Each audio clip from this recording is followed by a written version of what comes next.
যে জীবনগুলা বেঁচে গেছে আল্লাহ তাআলা তাদেরকে তাদের আপনজনের বুকের মধ্যে সুস্থ আলোতে ফিরিয়ে দিন, সেটাই আমরা দোয়া করব। তারাও বেঁচে থেকে বাকি জীবন যেন নিজের এবং মানবতার খেদমত করতে পারেন, আল্লাহ যেন তৌফিক দান করেন। আমাদের সহকর্মীরা এখানে আছেন, তারা খোঁজখবর রাখবেন, নেবেন, পাশে থাকবেন ইনশাআল্লাহ। আমাদের পক্ষ থেকে যদি আরও কিছু করণীয় থাকে ইনশাআল্লাহ আমরা সেটাও করার চেষ্টা করব। আল্লাহ যেন তৌফিক দান করেন। আমার ডান দিকে আমাদের জোটের মনোনীত প্রার্থী আরিফুল ইসলাম আদিব আছেন, তিনিও থাকবেন আপনাদের সাথে।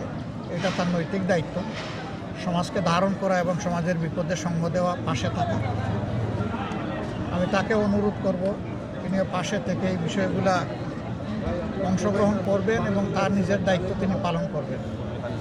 আমার এইদিকে আছেন আশরাফ ভাই, আপনারা জানেন উনি এতদিন দৌড়াদৌড়ি করেছেন, আপনাদের সাথে ছিলেন, কিন্তু দেশ এবং জাতির বৃহত্তর স্বার্থে উনি স্যাক্রিফাইস করেছেন।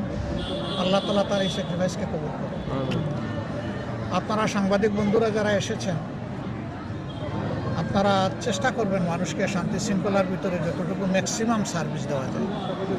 আর এই ধরনের সিচুয়েশনে সবার জ্ঞান, বিচক্ষণতা, ধৈর্য সমান থাকে না, কিছু বেশ কম হয়ে যায়।